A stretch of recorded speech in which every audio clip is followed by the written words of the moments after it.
Hey, it's Chris. I've been playing with my puzzles. I love these puzzles. These are my fave. Well, yeah, actually, they are my favorite kind of puzzle. Except for like video game mathematics puzzles. This one, you're supposed to get the different links apart, hey? This is a cool one. I took this one with me to AA and different places, trying to just plug away at it a little bit at a time. This is one I took with me to the AFM. This one's called the Nutcase. And there's like a nut inside of here. Well, how do you get it out? What the? So you got to deduce and figure this out. Here's another one I really like that I took with me to the AFM. Two elks that somehow are together and you cannot get them apart despite your best efforts. Got all kinds of different ones. Did I show this one? This is the one I did for 2 years at the Men's Resource. It took me 2 years to solve this one, 20 minutes at a time. Just picking away at it 20 minutes at a time, making no progress for like a year until things started to sink in and I started to figure it out. I managed to get this one apart and then back together, which was like a real feeling of pride and accomplishment for me. I was thinking, like, this is so much like therapy. These are so much like therapy.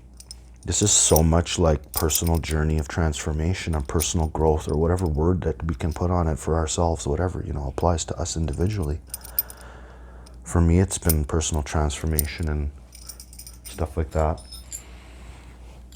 I've kind of felt like these things are sort of related to the challenges we have when we try to change ourselves. We get a puzzle that's not necessarily of our creation. Well, we didn't create it, because if we did create it, we'd know the answer. We'd walk up and we'd go, and it'd be solved, right? So many times we have these puzzles, we have these problems, we have these challenges in our lives, and we have to solve them, and yeah, we may have a hand in them, but realistically, we'd never created it from the beginning, and we've got to solve it. And the way we do it, or I did it, or I looked at it, was like, I don't have to know how to get this apart. All I have to do is just meditatively bring it a little bit every week and just understand that it does not need to be solved right in one quick motion, that the whole point of the puzzle is to enjoy the process of unraveling it and deducing it and figuring it out slowly.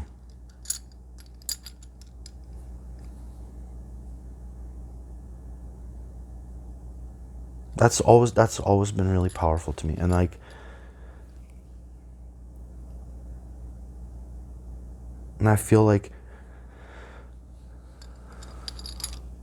this is what I'm going through right now with my personal challenges. I've got a new puzzle in my life and I'm trying to figure it out, and I don't know what the answer is. I just know that something needs to change.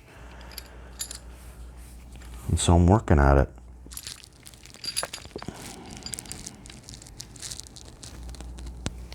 You're looking at all my puzzles scattered around me here. Here's another one. This is a cool one. This is like not a difficult one, but a good fun one, just to meditatively. They're kind of like fidget toys, but also puzzles. And I was kind of relating all this to sort of what's going on with me in my group therapy. I'm going to this, they call it peer support at the Access clinics. So far, I have yet to find there's a lot of peer anything happening. Not to be critical, it's a very clinical thing anyways. I've been going to that just to sort of, I know I don't exactly know what I have to fix or do right now. I just know that I can't stay stagnant. I know I've got a puzzle to figure out and I've got to start figuring it, right? So, and I was going to group therapy, and something really hit me when I was there, because we were talking about this very idea, really, about how we have challenges in our lives and things we want to accomplish, and sometimes we see it as this big impossible puzzle and we need to solve it right this second. And lesson we were doing through this therapy was like, okay, let's look at the bigger picture. We want this to solve this puzzle, and let's break this down into small, tiny, bite-sized, individually achievable, realistic, manageable, sustainable, I'm using my words, kind of tasks, right? Some people are saying, okay, just a random example, I need to get a job. And Chris does need to get a job, would like to get a job. I'm finally ready mentally because I've been suffering. But anyways, okay, so, oh my God, this is such a huge concept. Well, instead of getting a job tomorrow or today, what I can do is I can go begin to write a cover letter. How would that feel? Maybe I'll spend half an hour or 10 minutes or 5 minutes or 1 minute or 2 minutes, whatever. Break it down into a smaller, achievable thing that works towards the greater goal. So I've been doing that, and that's been awesome. A good reminder for me. I'm looking at a little bit of notes here, which I don't normally do, but I tried to start this video and then I got off in the weeds very quickly because lots of deep concepts. It's a very simple concept, but I tend to plumb pretty deep, and so I need to try to stay on track. Anyways, one thing that really hit me well, so there I am back at therapy after years of not being in it, kind of working at my troubles and feeling a little patronized there, and realizing like most of what they're saying is not applying, it's not hitting on any level. But sort of knowing like, all right, I don't have to know how to solve this, right? I just need to try to start solving. And there was this individual woman there. So she was going through very similar feelings and challenges as well, right? And we don't have a lot of opportunity to share in this group therapy because it's,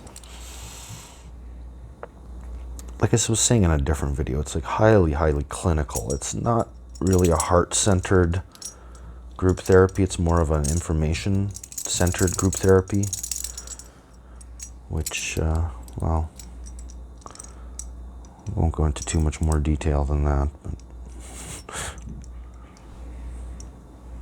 anyways, so there's not a lot of sharing, but for the limited amount there was this one individual, and she was talking about, see, now I'm getting carried away. Okay. We did have opportunity to share a little bit, about 10 seconds each over the 2-hour thing. We had a little bit of time to share, and it was to talk about our homework from last week, which is like, what are the tasks and things that you are doing to achieve your goals? And it came around to a woman, and she had expressed last session that she wasn't even sure why she was there, and she's nervous and doesn't know what's going on. And same thing this week. She came and said, it came to her turn to talk about her homework and what was the thing she did to realize her goal. And she just said, look, I barely didn't even make it here today. I don't know what my goal is. I'm just confused. I'm being asked to write these things down and to take steps to achieve small pieces of them. And I honestly have no idea. And my heart went out because I could just put myself in her shoes. I was like, this was the first thing she started to do to try to get whatever change in her life she's looking for.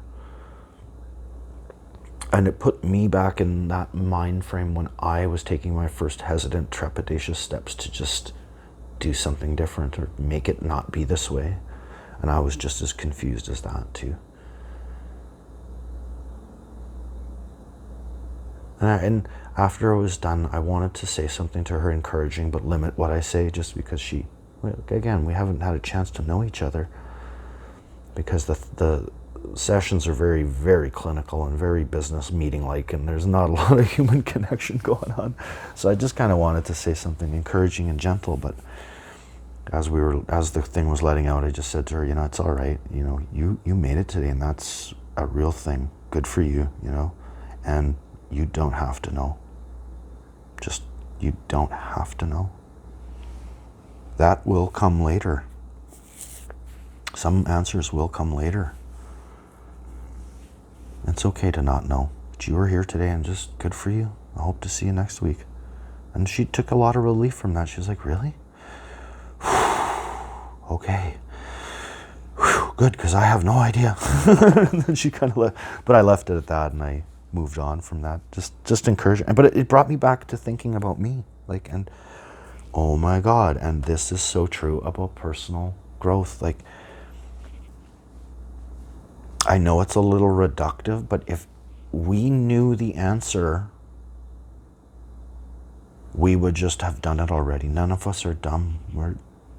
It's not that we don't know what we're supposed to do, and if we don't know it, it's not our fault either. Like when I quit drinking, I thought I wanted this, and I turned out I didn't want that at all. I wanted something different, and then that changed, and that changed, and changed, and changed, and changed, and changed. As more and more I worked on myself, I discovered more possibilities. I'm like, oh, horizons are opening up to me that I didn't even know existed. So how could I, like, for example, I didn't even feel my first emotion until I was 41. So when I'm 40 and trying to quit drinking and talk about what I need and what I need to do, like, how would I have even known? I didn't even know what an emotion was. So how could I say my goal is to work on my emotional world? I didn't know. But if I knew that, I would have gone and done it. But how, yeah, on and on I could repeat this. But like, if there's like changing yourself as a human being and finding solutions to the problem is this confusing thing where we don't even know the problem we're solving, yet we have to solve it. And it's not so simple as just walking into the grocery store, looking over every product, finding the one product that's going to solve your issue, drinking it, and going, there we go. Like, if it was that simple, we would just bottle answers and pour them down people's throats. And it's like, there's just this horrible irony where we have an issue, we don't want it to be this, we want to change it, we don't know how. We don't even know what we're trying to change. So, and it's funny to me, like after 7.5 years of like working my ass off in therapy, it's like somehow you learn these lessons and you still forget them at the same time. And so I'm trying to do that too. I did a lot of things like in the last week to like really push myself towards changing as a person and not worrying about what the destination. I have these vague goals, like I do want to be working and I want all these things. Like, let's not focus on the goal. Let's not focus on getting the nut out of the case. Let's focus on figuring out how the case opens by deducing all the mechanics and saying, oh, when I figured it out, it just goes, problem solved. So I'm kind of taking that approach again. And then, so like I have this really wonderful friend. She's such a great person and we connect so well together and we relate to each other really well. She's just a lovely human. And we were, again, so maybe it's because I was in that headspace of the group therapy things and the changes I've been making in my life, that kind of things took, there was this spiritual energy that kind of like enveloped our conversation. I think because my headspace was there, feeling those feelings of self-forgiveness and lenience and just sitting in that uncomfortable feeling, like being comfortable with the uncomfortableness of not knowing the answer. And that, with my friend, conversation kind of turned to that, but through just real, true, friendly listening and talking openly and listening back and forth and asking questions of each other.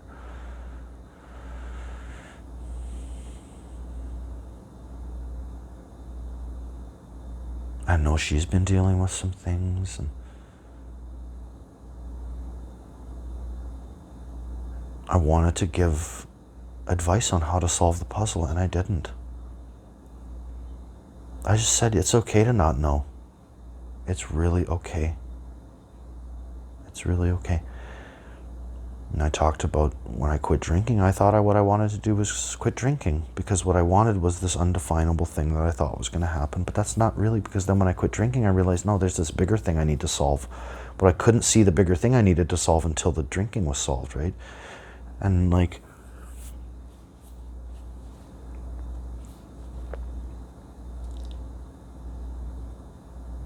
talk about this metaphor I use all the time of like, well, you don't feel very comfortable, you don't feel very happy, you just know something's not right and you're sick of it. It's just like, this is shitty, you know. And then you kind of look around yourself and you take a little bit of a hard look and you realize, holy shoot, my feet are soaking wet, my shoes are wet, no wonder I'm uncomfortable and unhappy all the time and I can't relax. And it's going to be really crappy with like wet feet. So then you're like, okay, I'm going to change these shoes because that's the problem. Whew. I discovered my shoes are wet. You take the shoes off, you put a new pair of shoes on. Sure enough, what the hell's going on? My feet are wet again. I mean, they were dry for a minute, and then now they're quickly wet again. What's going on?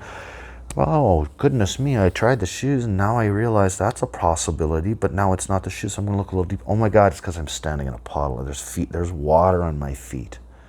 Okay, I got to get rid of the puddle. We grab the mop. We do all the hard work to get rid of that water, and we squeegee it away, and then we realize a minute later, holy frig, there's more water in this boat. So I'm sitting in this boat, my shoes are wet because they're in water. Oh, okay, we got rid of the water, but that's not the problem now. What's the problem? We look a little deeper, where's the water coming from? There's a hole in the boat.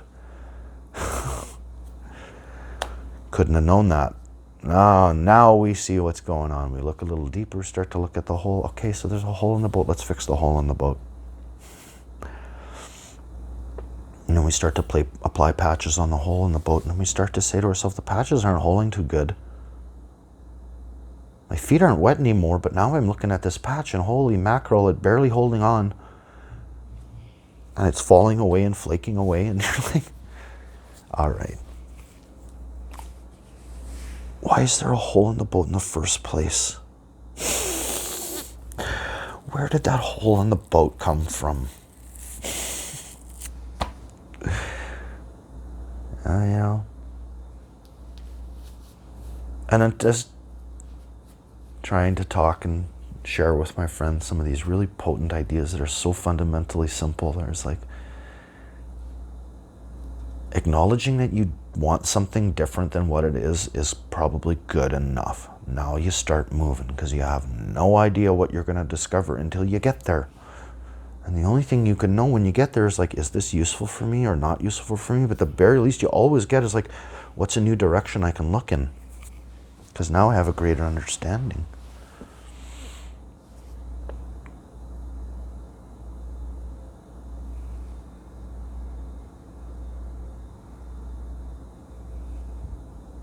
I know right now my life sucks and there's so many things I don't like about it, but I'll say to myself what I said to my friend. It's okay to not know.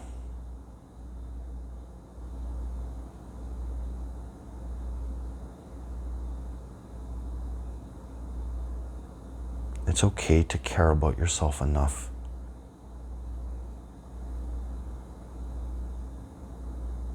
to acknowledge that. That's a very hard and a very tender thing to say to yourself, isn't it? It's okay for me to not know or to not be good at this. Like, I find that very personally hard. So sometimes I think that's why I relate things metaphorically to one another. It brings me understanding, it brings me context, it makes me understand, like, yeah, if the things I think about this puzzle are true, those apply to my personal change. I have a puzzle I need to solve. I didn't make the puzzle. If I knew the answer, I would have done it already, because I'm not a dummy. I would have just said, oh, I know the answer. Fixed. And it's just about working a little bit at a time, day by day, and understanding the puzzle until it just kind of comes apart on its own. Anyways, bye.